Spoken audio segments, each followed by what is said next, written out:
Hello, everybody, and welcome. We are back, and I am very excited. I was so excited, I was almost late getting ready today. That was me. That was my fault. I call out myself. But welcome, Sarah. How are you? I am fine. How are you? I'm excited. I'm excited. You're excited? Okay, so the last couple ones we've done have been sometimes a little bit heavy and a little bit of this is a lot to talk about and get into, and there's like so much struggle that goes with it. This one has a little bit of an upside to it. And so I'm kind of excited for that, and I'm excited for our special guest. But tell me a little bit about how you are, how you got there, and what you're about. Basically, it's been up the road for me for quite a while. It's called Wildlife Rescue Coalition. And growing up, my dad would stop on the side of the road if an animal was injured, and we would take it there. So I knew it existed. I've always wanted to volunteer, but I started having kids, and with little kids, it just wasn't possible. I continued to donate myself to them, as well as bring them animals when needed, but they're very, very small.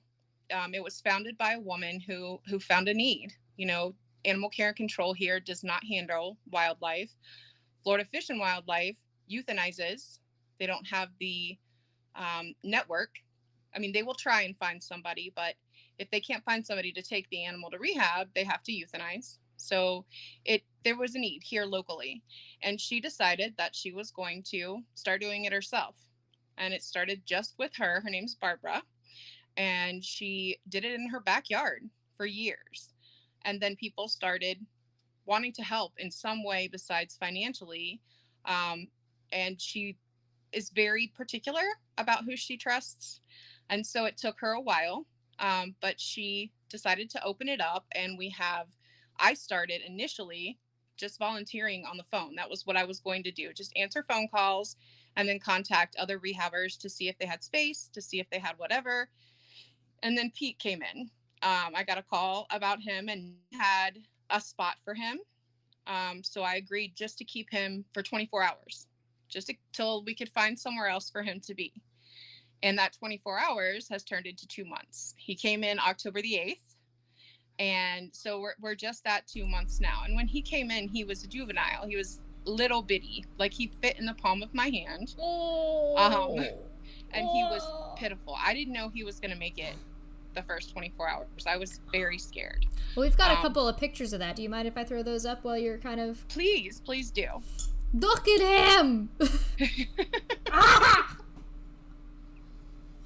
It was interesting because my husband is not an animal person. Now, he married an animal person, and he knew what he was getting into. Animals he's now tolerant of, but then here comes Pete, and he's like, I can't believe we have a possum in our house, on and on. But then as time has progressed, they have become buddies. And possums are people don't realize how much personality they have. They have very different noises that they make. Like it sounds like a sneeze, but it's like, hey, I know you're there.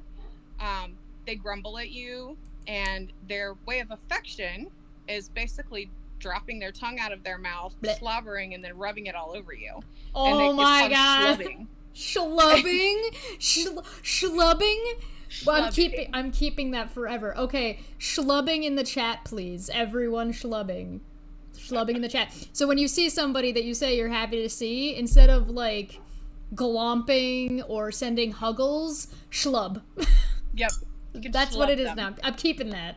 Schlubbing. I learned so much. Possums are, you don't realize how beneficial they are. People are scared of them because their defense is to open their mouth really wide, and they have a whole lot of teeth.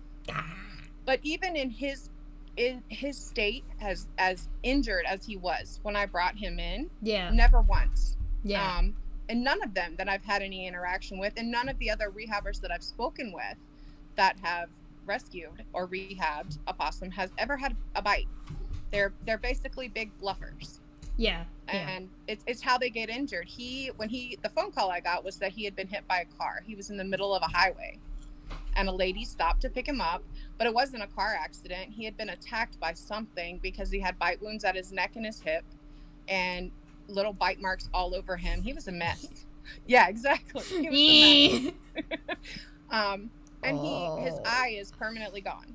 Yeah, his eyes just... You can see in some of the photos that it is gone. Yeah. But as long as I can get him to climb a tree eventually, he can be re-released. That's my ultimate goal. So I think you first saw a picture of him about a foot up a tree, and that was the very first time he even would attempt it, because we go on daily walks to do physical therapy, which my neighbors think I'm absolutely nuts. He's got a leash.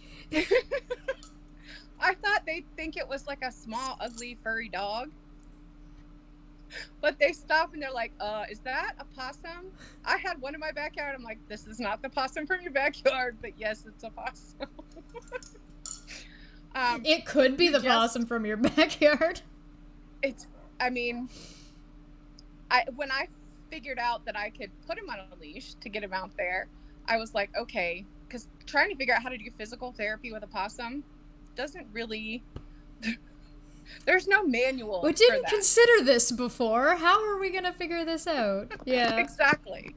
And he could slip a harness, so we just do like a regular leash that I put over his leg. Under his, it's like, yep. Yeah, under his armpits. Exactly.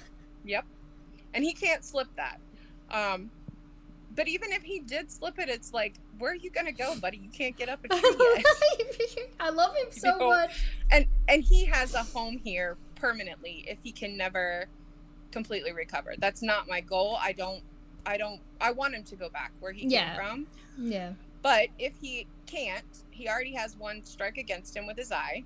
So everything else has to be perfect. And that's the goal. But I have several friends that possums don't live long. 3 years max. Yeah, they're not long lived. They're not long lived animals. And so, but they have, they've raised foster fails is what they're called. Aww. And I have one right now. Her possum's name is Mary Jane. Mary Jane was found on 420.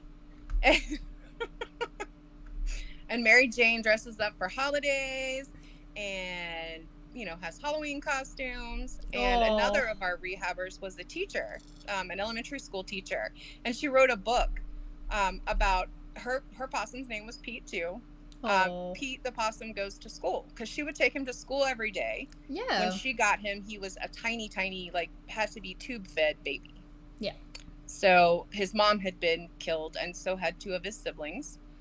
But she tube fed him from the time he was teeny, teeny, tiny. Aww. And when they're that small and you have to raise them, it's called wilding them, it doesn't really work. Right. With Pete, he was already big enough to be off of his mom, but not smart enough to stay away from super scary stuff. He's derpy enough that he was like, bud, come on, you're fighting with a house cat, stop. Exactly.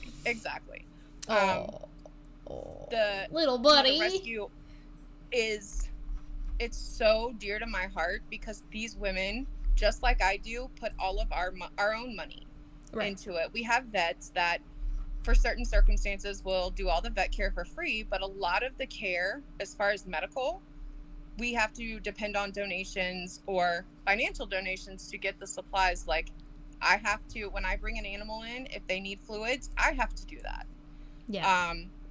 If they need medications, we have medications, but we have to have the supplies to give them the medications to keep them for however long, to make sure they have a proper diet, because possums are prone to metabolic bone disease and they have to have a specific diet. If they're not having it right.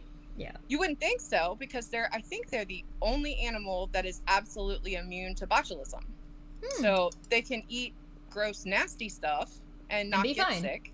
Yeah. But they can't do that all the time. So they have to have a very balanced diet. Like they probably eat better than I do most of the time. That's how I feel about Puck a lot of the time. His dinner is prepared specially a day, and it's varied every day. Yeah. Well, I've also noticed that your coalition here has a bunch of information about all different kinds of animals. So there's a raccoon, a squirrel, a possum, a turtle or a tortoise, a rabbit, a fawn, baby bird, or a baby rat. Mm-hmm. Or bat, sorry. We do all animals. Some of us can do more than others because, like for raccoons in the state of Florida, in order to rehab a raccoon, you have to have your vaccinations. Oh, yeah. And the vaccinations are our responsibility to pay for, and they're several $1,000s. So America's medical system. Yeah. Exactly. It's not even good for the animals. But then at the same time, so we can't rehab a raccoon unless we have these shots, but we can rehab a bobcat. So it's the state of Florida has weird rules. I mean, I feel Florida, like if a person wants to take that risk. Yeah, I mean, I'm sure that there's some animals that are more likely to transfer to humans than others. Yes. But at the same time, a bobcat and a raccoon. Like, it would make sense that almost you would need that for all of the rodents. So, like, you would need that for the Squirrels, bat as well, the birds everything. As well, the rabbits, like squirrels. You would need them all for that. But why would the bobcat be left out? Well, we don't need it for anything but a raccoon. We don't need them for bats. What? Yeah. Okay. Just raccoons. All right, Florida, sure. I think maybe they have some sort of evidence that the population of raccoons carries it more than any other animal, and that's their rule. But I mean, I would think that you would need it for anything if you're going to be handling wildlife. Yeah, but at the same time, you're taking that risk yourself, so it's kind of should be up to the person doing it what kind of risk they want to take or not, at least in my opinion. Well, the thing is you're also potentially putting the next animal you work with at risk too. So there would be like a chain that could go on that you'd want to be careful about. But I also think there's a really big difference between choosing to volunteer something and taking on a job. But right. What do I know? I'm in Canada. They don't our rules and regulations and expectations are just so different, especially compared to Florida. Florida's crazy. Florida is, I mean, you can own some interesting animals here with no problem whatsoever. Where I live in Ontario, there's pretty strict regulations about bringing in not local wildlife. So if you're trying to bring something into across Canada, there's pretty strict rules concerning our wildlife. Some of that, well, that's political. We can talk about that another time. But when it comes to taking on pets and stuff, there's specific licensing you need to get for certain animals, and some animals you can't have. No, that's considered exotic, and you have to have there's special rules around exotic animals, and you have to get special licensing. So Joe Blow over here is not getting that special licensing. You're like an industry, or you're we train this animal for, I don't know, Hollywood. And so they're bringing it into Canada to do their filming, and then it's going back. You're not... It's not staying here. See, in Florida, pretty much, if you have the money to buy your license, you can own whatever you want. Oh, and when I say whatever you want, I'm talking about venomous animals, tigers. I mean... Yeah, that's not allowed here. It's crazy what people can own. And it's crazy to me sometimes that people want to own those animals. It's different when you rescue and rehab and they cannot be released. But to me, I wouldn't want to go out and I would never go out and buy a possum. I have considered getting a pet skunk, but that is there's domesticated. There are ones that breed them. Yeah, right. That are available. But I don't think I would get one from. I would get you have to go through a specific process to get a pet skunk. You can't just pick one up off the road. Domesticated lines, and that's different to me. And they have proper licensing. It's not like going a puppy out in your backyard, picking one up, and being like, "Hey, this is gonna be my buddy forever." No, no. Like with Pete, he is tolerant of me. He loves me, but he spent time in the wild, and he knows when he gets to go outside for physical therapy. His whole personality changes. He acts like a little 2-year-old, and he's running around, kicking up dust, throwing things around. Where in the house, he's super calm. So it's obvious that he knows what the outdoors is and deserves to be out there if I can get him back out there. Oh, for sure. So how long have you been doing this? I started volunteering 2 weeks before I got him. So yeah, it was the end of September that I started volunteering. I mean, it was strictly, they promised only on the phones, 3 days a week, 2 hours a day. And I had no problem with that. But then, I think Pete had another idea. Us, you get one and it needs a place to be, and then you just kind of fall in love, especially when you're nursing them to help, because you're like, how am I going to turn this over to somebody else when, I've been able to keep him alive to this point, and he trusts me enough to allow me to do these things. How am I going to let somebody else take this over and know that his care is going to be the same? Yeah, so you get really attached. Yeah. For anybody who is looking into this a little bit further or is curious, the link to this website that I'm showing right now is pinned in the live chat, and it will be in the description down below. If you're interested, again, please do not send money to me, because that is just going to go to me. I'm not handling any money or sending any money off. Please go donate directly. If you know anybody in the area, spread the word that this exists so they can get the help they need. Because especially with like Covfefe and stuff going around, I imagine that's been difficult for everyone, and especially like trying to help out for sure. And animals are the last on the list, and especially, not just this particular rescue. I want to encourage anybody to look for local rescues, wildlife rescues in their area. Yeah. Because for us, it's local to us, and people find out about it only when they have a problem. Mm-hmm. So the only time that it really gets attention is when they have an injured something in their backyard, or their cat has gotten a hold of something. I would bet that almost everybody watching has a local wildlife rescue to them that can use whatever kind of help, whether it be financial donations. If you're a vet, offer your services. All of that is such a huge help to us, because land, even if you have, maybe your local church can do 25-30 acres where you're comfortable letting animals be released. That's a huge help. I wouldn't even consider that. Even just off the top of my head. Oh, I know, I've been to places, I know a couple people that live on large amounts of land. Maybe they would be fine with something like that. Like, you wouldn't even consider that. And that's a huge thing. My uncle owns a huge fenced lodge not far from us, about an hour's drive.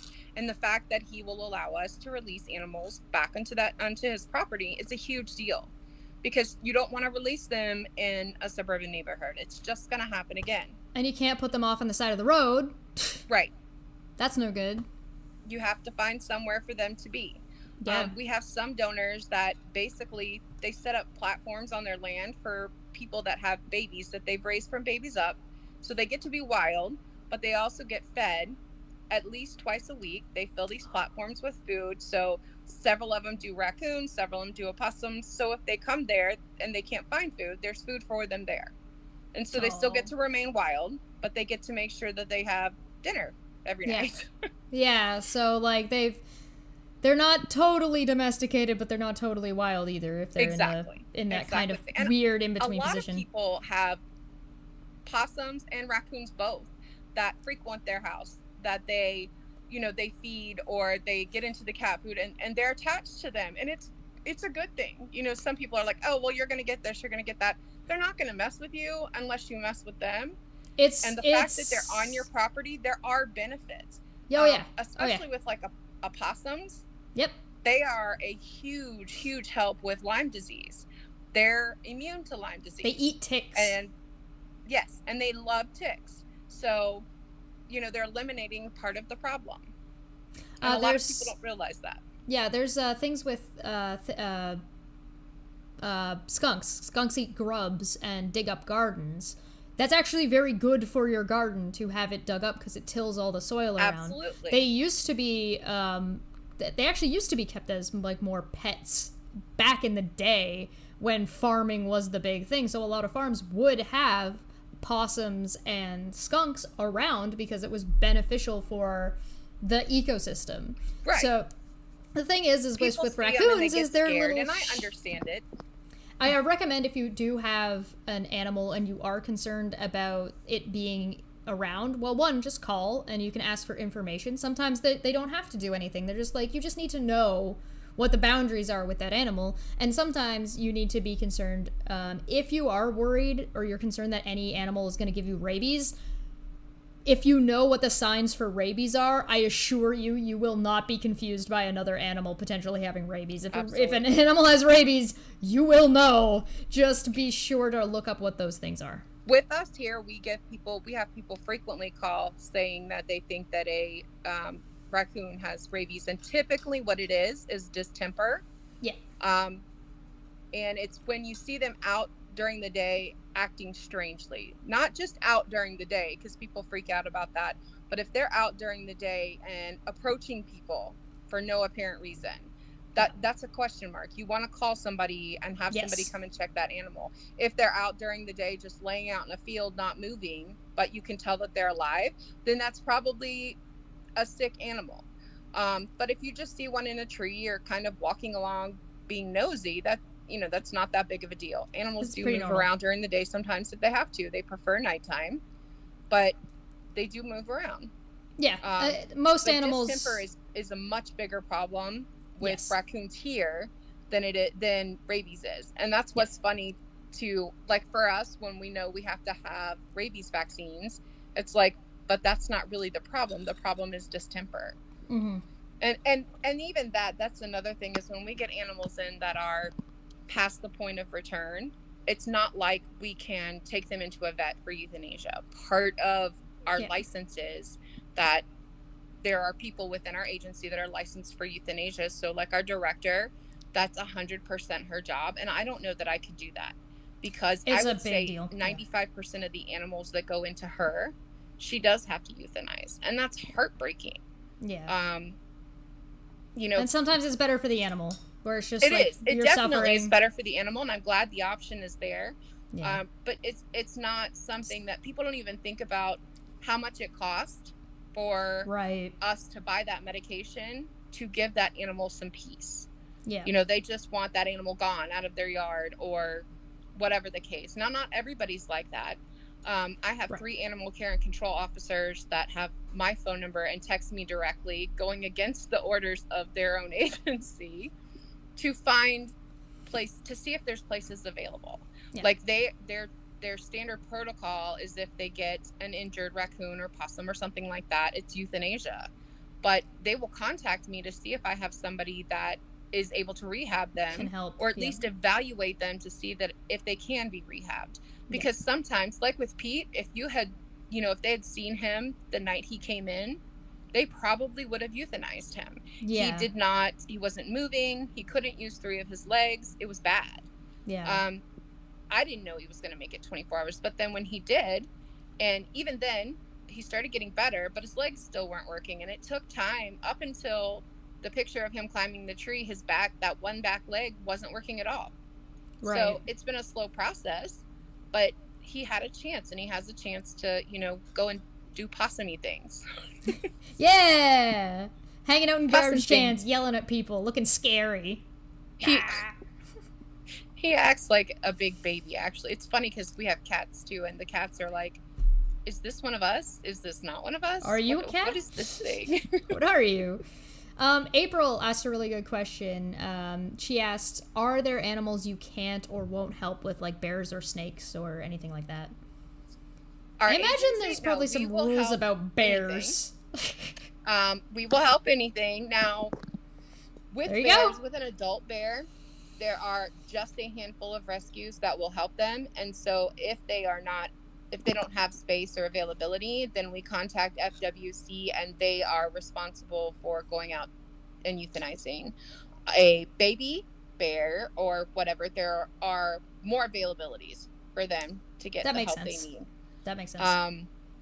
Different rescues in the area will have specialized, like there is a big cat, not Carol Baskin's big cat rescue, but there are rescues that specialize in big cats, because bobcats and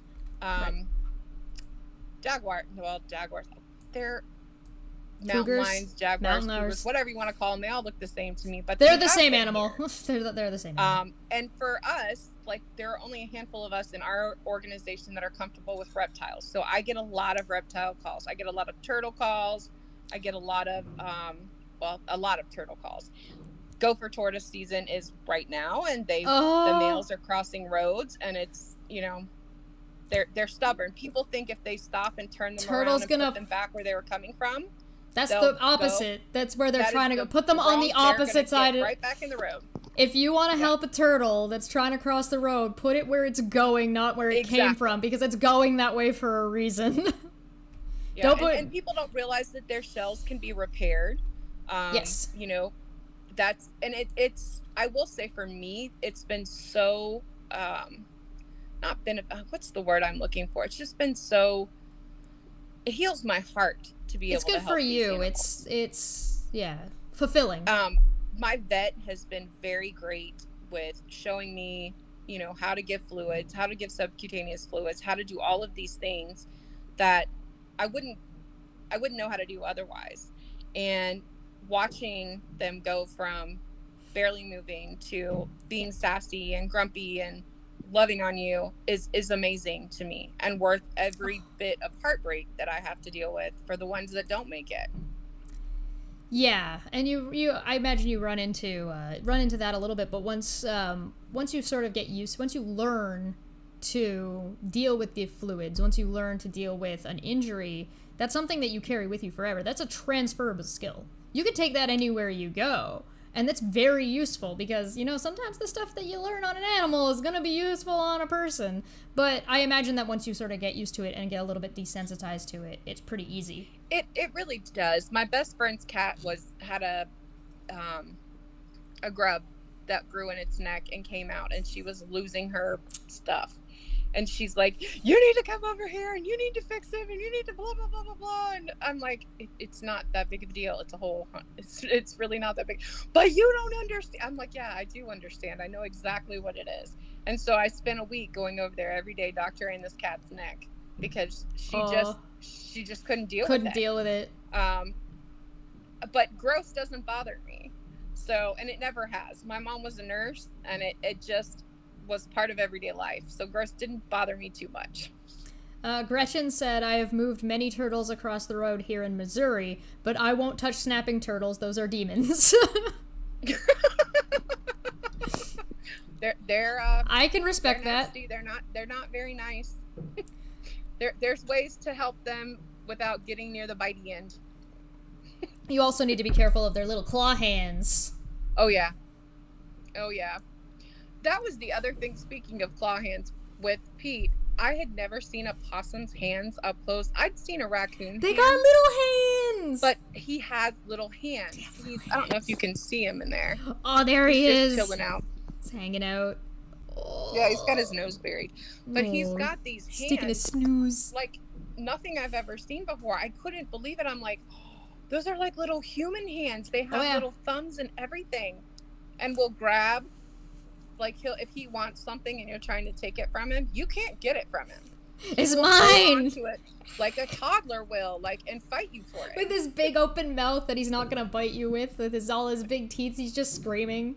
No! I had one of the animal care and control officers yesterday, I think. It's like, I said, can you tell me if it's a male or a female? She was calling about a possum.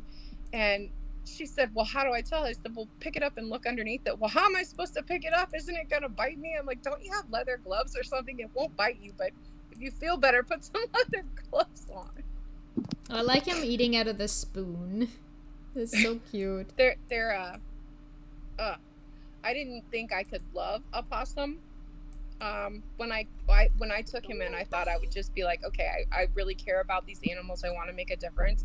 But I've definitely fallen in love with him, and seeing his personality, and seeing others' personality, and then watching them be able to go back to where they belong. Yeah, I like seeing the raccoon just joy sitting. That you don't get to see. You don't get that kind of joy very often. Yeah, and there's I imagine there's like a lot of tragedy that goes along with volunteering in the direction that you do. But it must feel so like an elation when one of them succeeds. Yes, with him, he has been like, he's kept me grounded, dealing with a lot of animals that come in that don't make it. Like, I feel like if I didn't have him and see his progression every day, I'd be like, okay, maybe this isn't for me. Yeah. Because it is so tragic so often that the ones that do well, they make all the difference in the world. We had a lady a couple weeks ago bring me a snake in a bucket that had gotten into a chicken wire, like the chicken net around her garden. Yeah. And I'm like, she said, I don't know what to do. I don't know what to do. And I'm scared of it. I can't get it out. I'm like, bring it to me in the bucket. You know, just put it in a bucket and bring it to me. And I cried when I got the snake free. And my husband's like, why are you crying about a snake? He was stuck. You know, little I got boop it free. noodle. It was okay. It wasn't messed up. It was able to go and be a snake. So yeah, little snake all buddy. Animals. It's any animal. I mean, I'm the type of person that I'm gonna catch a spider in the house and let it outside. I've also noticed there's a ton of information on this website about different animals and what to do if you find one. So, like, how do you brief care for it? And we had vegan atheist Coral on for our first guest, and she focused a lot on bunnies and rabbits. And so, even like just the information on this website, as well as the information she was giving, is just tons and tons of information that you can get on animals. And and that's another thing is, like, a lot of people get really freaked out if they find a baby squirrel on the ground, not realizing that a mother squirrel, doesn't matter if you touch the baby or not. If you are able to, like, affix a box to the tree and just put the baby inside, when the mom is comfortable enough that you're not going to mess with her, she'll come down and get the baby. Oh, well, it there you go. It has nothing to do with having human scent on it, anything like that. In fact, if you have a mom that has babies and you get a foster baby and put it out, she will come and get the foster baby and raise it as her own. No, well, there you go. Animals will adopt. Yes. Yep. So, fun facts. It's surprising. Wild bunnies are hard. So I feel for the person that you were speaking with, because I'm sure domestic are the same way. Baby wild bunnies, it's very, very hard to keep them alive without their mama. I don't know what it is about them, but they are, you usually can't get them to adulthood if you get them when they're tiny babies. Get them when they're tiny babies. We get a lot of baby rats and mice that people think are squirrels, because you can't tell the difference when they're really little like that. They look identical except for the color of their nails. And that's interesting. If they have black nails, it's a squirrel. But most people aren't examining that close to figure out what it is. Or even know to look. We have a rescue here that's called the Hotel for Squirrels. And what's funny is she's the one that takes all the wild mice and rats and raises them. Oh, rodent central. I even learned stuff when I started volunteering. I didn't know we had flying squirrels here in Florida. Oh, yeah. And we do. Sugar gliders. And the first time I saw one, I'm like, what? What is this? And why have I lived here my entire life and did not know we had flying squirrels? They looked to me like, I'm like, why do we have a sugar glider here? What is this? Yeah. Was this a pet? Have flying squirrels. Oh, that's so cute. I don't know. I love everything. I love everything about it. And it's not. It's something that's as simple as like you said. Do you have a backyard that is like backs onto a lot? Great. Can we let our animals out here? Fantastic. You do almost nothing. And that means the world to some of us. Having a place to let them go, and knowing that they have the best chance of survival from there. That is as important to us as a financial donation or a donation of other types of goods. Knowing that our babies that we worked so hard to get to adulthood have the best chance possible when they're re-released is a huge, huge weight off our shoulders. And like I imagine like the times that you don't succeed sort of helps put in perspective life in general. And just accepting the circle of life and how things are sometimes. And I imagine that's probably really good for kids in fact, well, you can see it's been good for our kids too. And one of the photos I sent you see my son with, in the beginning, all of Pete's medical supplies laid out. Yes. And, you know, they've helped from day one with him, and they are just as committed to his re-release as I am. Right. And I struggled thinking that they wouldn't be as on board as I was. I was afraid that they would get attached and not want to see him go because Yeah. they loved him. But they are just as committed to his re-release as I am. I And that imagine when means you the set world to me. that expectation, that Yes. helps. Like, you're not like, no, this is not a pet. This is our friend that we're helping get back to their home. Yep. And I also imagine it helps, like, in desensitizing medical equipment, because, like, that's scary. That can be very scary. A lot of adults can get afraid of medical equipment and what needs to happen and what's going to happen. And so getting used to it as a child means that, hey, somebody needs an EpiPen. Oh, I got you. There you go. Done. I can handle it. Yeah, because, you know, when we give subcute fluids, you're talking about a needle that's 3 inches long. Yeah. I mean, it's scary to an adult that has never seen it before, and they see all this stuff on a daily basis. So it's making a difference, I think, to desensitize them, but also planting the seed that this is an important thing to do. And this is something you can do, for wherever you are. People don't realize how important the wildlife is to wherever they're living. Right. They clean up garbage, you know, especially like with possums and the not having any reaction to botulism. The stuff that they clean up is stuff that you wouldn't want around. Well, people think a lot of these animals are dirty, and it's like, no. Possums are very clean. Skunks are very clean. Raccoons are very clean. They spend a lot of time grooming themselves and keeping themselves clean, because they're built, and basically, I don't know, if you believe in God, they're walking garbage bags. Basically, yes, exactly. They're meant to be walking garbage bags. They've evolved. If you're not into that, they've evolved, or even if you're into both, they've evolved into being able to handle these things and live with us, in tandem with us. There's some of the, like pigeons, for example. These are some of the animals that have adapted to humans being humans and kind of being a little bit jerks to the environment. So because they've adapted to that and they're used to that, they're cleaning up our mess. Should appreciate your janitor.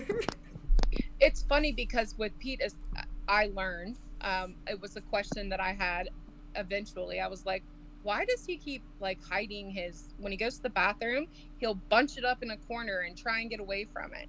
And it didn't matter how big his cage was at the time. It would be bunched up as far away from him as possible. And the ladies that have had more experience with possums than me are like, oh, they cannot stand their own, like they don't want any part of that. In fact, one of the ladies, her foster fail, will get mad if its cage isn't cleaned quick enough. And it will take its food bowl and its water bowl and put its poo in between the two and stack it like, hey, fix this, get it out of my cage. Oh my God. Go away. Now, somebody did ask if Pete is using a litter box. I assume not. I don't know if you could train a possum to do that. I don't know that he even would use a litter box, but he uses the same area of his full size. He has a full size cage. He's in his little crate there, but he has a full size cage, and he uses one specific area. It's blankets, and he'll bunch his blankets up all around him, so okay, you need to get rid of this, Mom. He likes to hide in blankets, lots and lots of blankets, but you'll know because he'll pull one blanket out and bunch it all up and hide it away. He probably would use a litter box if I put one in there, but I'm like, I don't really want to. You don't want to train him into that. Yeah, you don't want him getting used to that. If it comes down to the fact that he can't be released, then you'll look at that. But at this point, I try as hard as I can to make it as naturalistic as possible. No, that makes complete sense, since you want him going back. But it's one of those things that, again, people think these animals are dirty, and it's like, no, that's us.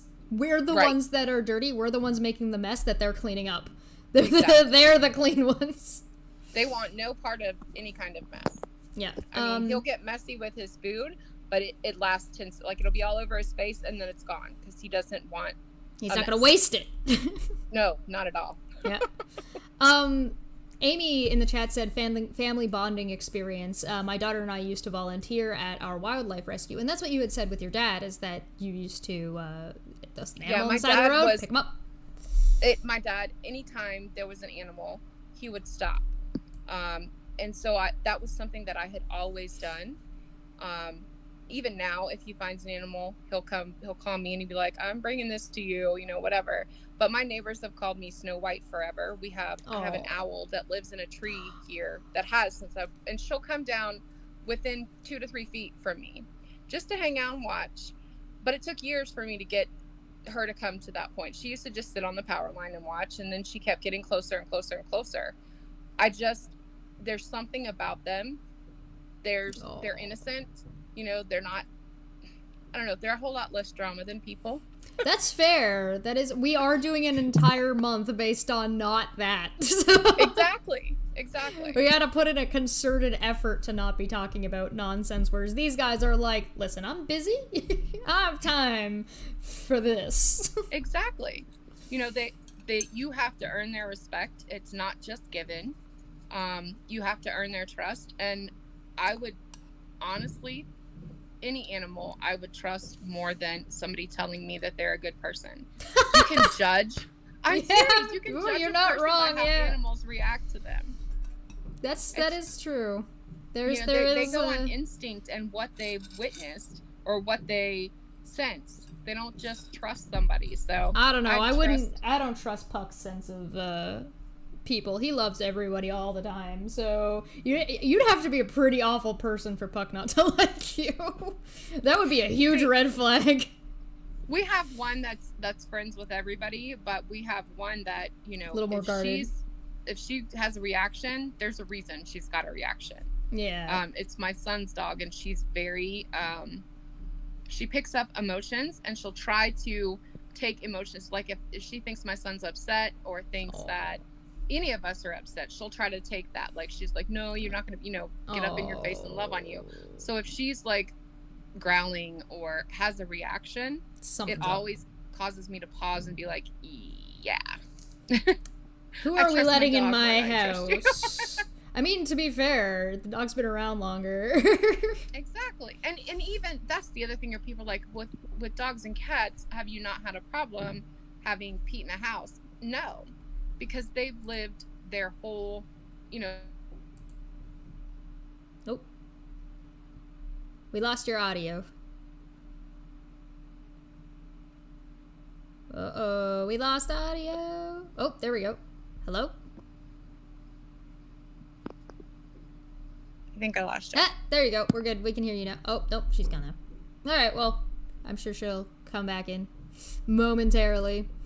I will tell you a story in the meantime, though. I was streaming once, and I'm on this side now. I was streaming once. This was back when I was streaming on Twitch. It's a long time ago. I was playing a game on the PlayStation, and a bat flew into my room while I was streaming. And I was like, oh, okay. So I just opened the window, took this, and just left the window open, left the bat the hell alone, and it eventually found its way out of the room. Welcome back. I'm back. I lost you for a second. We have, it happens. The dogs, it's funny because our dogs are like, they get along with the cats, they get along with Pete. Speaking of other animals in the house, when not long after I brought Pete home, I got a phone call from the director that somebody had come in the middle of the night to the donation table. That she puts out a donation table for like towels and blankets and stuff when the rescue closes at night, and 2 guinea pigs had been left on the donation table. Thanks for donating us more work. Right. Now, mind you, it's a wildlife rescue, and these are domesticated guinea pigs, and not just that, they're taking them to a table that's exposed to who knows what in the middle of the night and just leaving them there. And they were babies. That's douchey. The oldest one, I think, was 6 months old. The baby was 8 weeks old. I mean, he was tiny. He was little. She's like, I don't know what to do with guinea pigs. I've never had guinea pigs. Do you know anything about guinea pigs? I said, I had them growing up.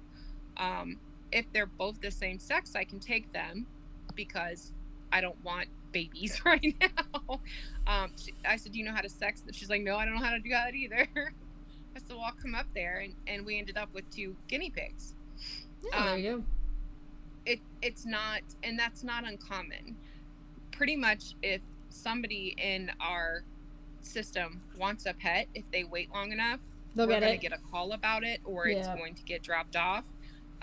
We've had ferrets, rabbits. I mean, pretty much anything you can think of domesticated. Yeah. And it's like, even birds. And my husband's like, I want a bird, but I think I'll wait until y'all get a call about a bird needing a home, because I would rather work with a bird that needs a place to be than go and get another one. And it helps you bond with that animal too. That animal gets to know you, gets used to be getting handled. So there's like a bonding experience there. There's the bonding experience with your kids. There's a bonding experience between the animals and the kids, and then there's like so many lessons to be learned. Like if you ever were like, oh well, I can't afford to put my kid into hockey or soccer or a sport, or my kid doesn't like soccer or hockey, or my kid's not into sports, but they need to get into team building stuff. What can I get my kid into? Volunteer work. Volunteer with animals. Absolutely. You don't have to. It's not as scary as volunteering with people. They can't, they're not official volunteers, but they go with me on calls to pick up animals. They help with their care. They, cheer them on. Them and Pete are amusing. They're constantly like checking in and making noises with them, but it's amazing to me that these animals live in this house and they all get along. Obviously they're not best friends running around, but it's all about respecting those boundaries. Yeah, and that's a great thing to teach kids. There's other animals coming and going in this house, and they better behave. There you go. I don't know. It's such a wonderful thing to do. That is, I mean, it's consuming. I imagine it can get tiring sometimes, and it can get frustrating, and there can be like days where it's like, oh my god. But what isn't? Name one thing that isn't like that. Exactly. I get like that with D&D. Bad days. There are times when I'm like at the middle of a family lunch and I'm like, I have to do my shift out, because when we do our phone shifts, we basically just call in once an hour and get all the messages off. So I'll be sitting in a family lunch or what. And that's the other thing that's really good about that, is that I can still be participating in family events, doing whatever, and keeping up my commitments with the volunteer work. It does get frustrating sometimes, because you have people that call and they're like, I want it right now. And, you're like, look, people are the worst. I can. I'm trying to find a space for this animal. And usually it's people that have... I'm doing you a favor? It's people that have, tried to do a good thing and raise this animal that they found, and now it's gotten to puberty and they're having problems with it. Teenagers! Squirrels, when they hit puberty, male squirrels get not nice sometimes. Oh, little buddy. And they'll... Puck was a dick when he was a teenager too. And, just do squirrel things.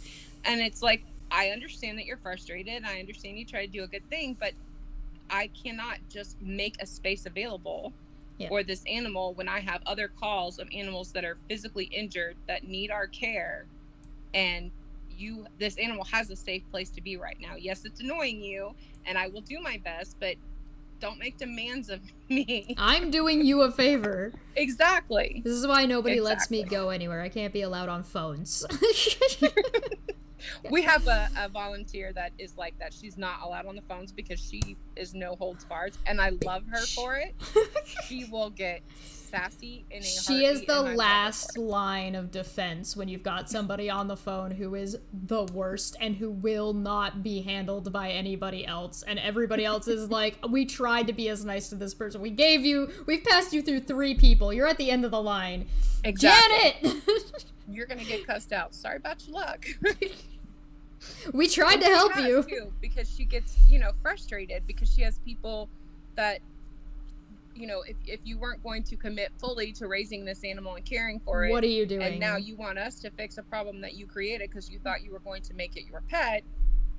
Don't get sassy with me. You didn't do your research. Exactly. I'm looking at the volunteer option or opportunities page, and it's got wildlife center caretaker, outreach and educational events. That's cool. Mm-hmm. Animal transportation, foster caretaker, student opportunities, and supply collection and transportation. So there's like a ton you can Yep. do, and this isn't exclusive, right? So this is an example. So if you've got a local one, you can go and you can find out. There's tons of stuff. Tons of stuff. And I'm really hoping that with, because I'm doing so many of these, I'm really, really hoping that people who have volunteered in the past, who maybe have information that or experience that might help current volunteers or newer volunteers, or even if it's just cross-sectioned. So it's like, hey, listen, I didn't volunteer with this, but I ran into this similar problem that you're having, and here's how I handled it. That might help you out. And then maybe they'll be able to actually, like, get in touch with each other and know that, hey, listen, you're not the only ones out there volunteering, and if you need support, reach out. Right. We work with a lot of different, like domestic rescues here, that when we get calls for potbelly pigs, or because you're not allowed, that's one thing here in Jacksonville, you're not allowed to have potbelly pigs anymore. If there's a call made to animal care and control and they go out, they have to take the pig, they have to confiscate it, and they're supposed to bring it back and euthanize it. Now, I have connections that will call, and we do have a couple of rescues that specifically handle farm animals. So you get to network with other ones. But as far as different ways to volunteer, for me, I'm a softie. I should have known that I was going to end up fostering and caring for these guys, but we have some that just transport for us, because a lot of times people will call and they can't transport the animal that's there, or they're scared to transport the animal that they have there. And so these people, all they do is transport. They don't keep the animal, they don't do anything. They pick it up and then they bring it back. The picture I'm showing right now is a straight up coyote. Like, I can understand being like, there's a coyote here in my garage. I don't know anything about it. I don't want to handle it. Help. Please, somebody come do something. Yeah. And that's something that, they do go over proper ways to catch them without touching them. But even that, there are people that are older that are not, the woman that I got Pete from, I was shocked because she was just picking him up like he was. That was no Janet. Janet doesn't care on the phone. Janet doesn't care to just pick up that animal and be like, "Here, what is it? Oh, there you go." Yeah, exactly. And I was like, "Wow, Janet's the best." Just, handling him like he's no big deal. Yeah. And in the beginning, for me, it wasn't. I was very careful with him. I was very gentle until I got to understand him, and he knows. He'll know if somebody peeks in and it's a surprise, he'll immediately, he's like, I'm gonna get you. But then he realizes it's mom or whoever it is, and his ears will start going.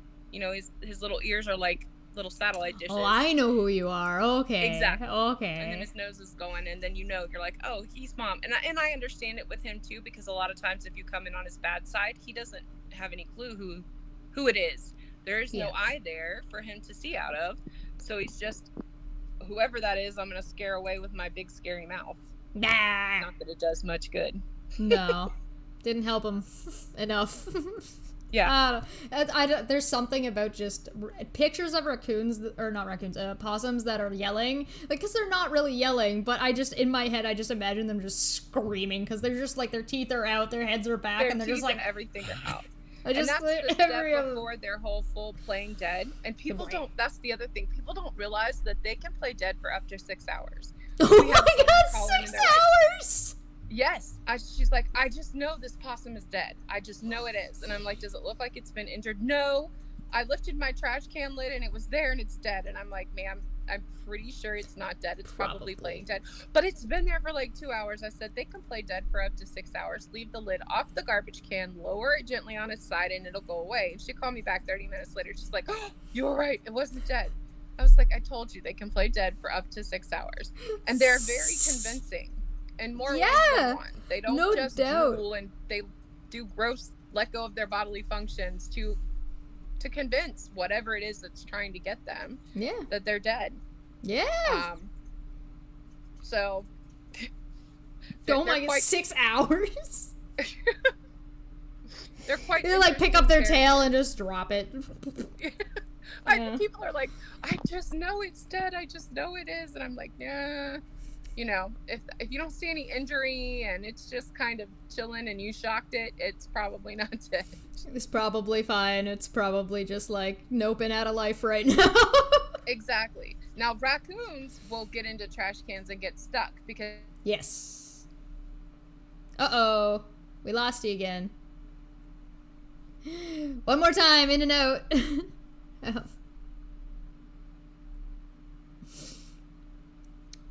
I wonder why that happens. That's interesting. This is what you get for using an iPhone.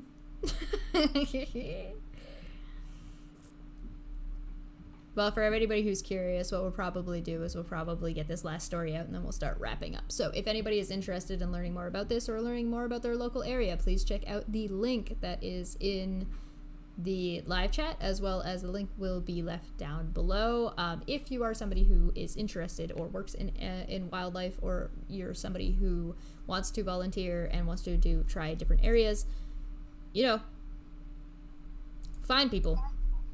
Hello, welcome back. My internet keeps going in and out. I hate internet. Oh, that's what it is. Yeah.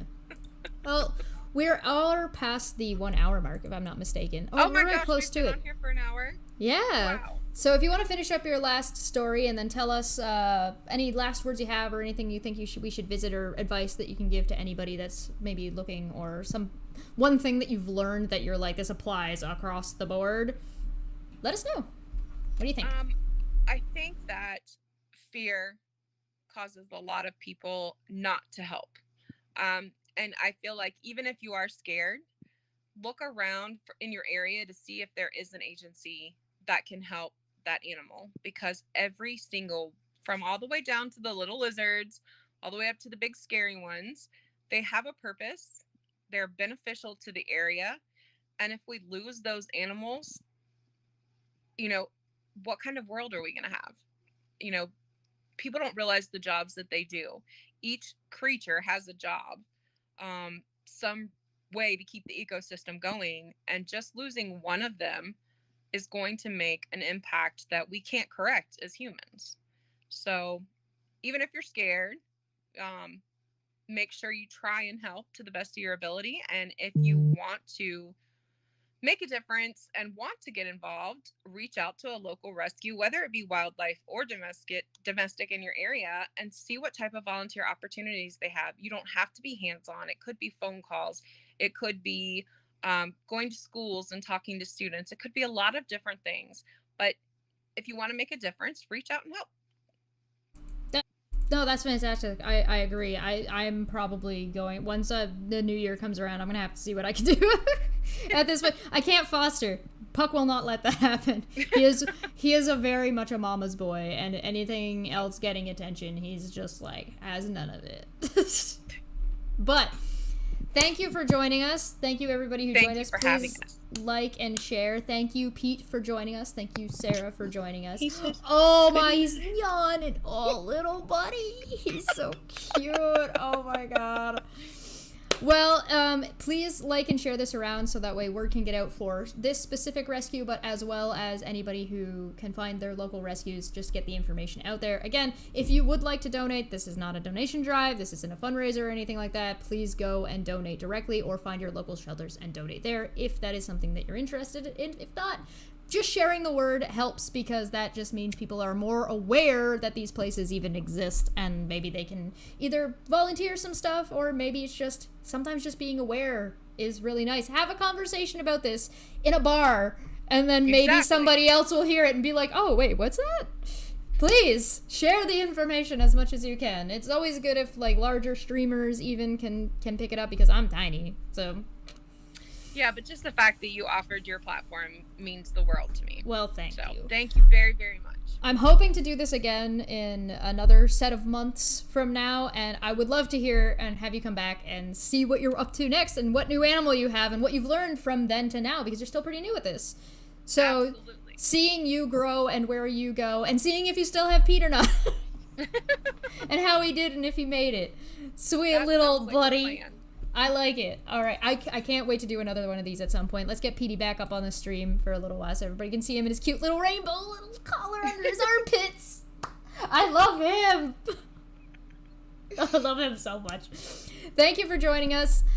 I will catch everybody else later. Please like and share. That's the best thing you can actually do for any of these streams. So if you happen to not catch the last one, the one before this, we were talking to Sue and her group that dealt with bereaved parents and ill children. And the one before that, we were talking to Vegan Atheist, who does a whole ton of stuff, including but not limited to animal stuff, including a lot of rabbit stuff, animal transportation, animal housing, fostering, etc., as well as some writing outreach. So if you are a writer and you're looking for information or support, you can go find that there. You can go check out our other streams. It's the last couple of streams. The next one we have coming up, hold on, let me double check because I've forgotten. Whoops. The next one we are working on is, want to say it's a gaming charity. So it's currently what day is it? It's the 7th. So the next one is the 8th, tomorrow. And this is going to be Megan coming on from over on Dottie's channel. So special thanks to her. And we're talking about guiding recovery and creating an environment for pregnant women with opioid use disorder. So amazing. That'll be that one. Thank you so much for joining us, Sarah. Thank you so much for joining us, Pete. Thank you. And we'll see you guys tomorrow. Have a good night, everybody. Bye. Bye.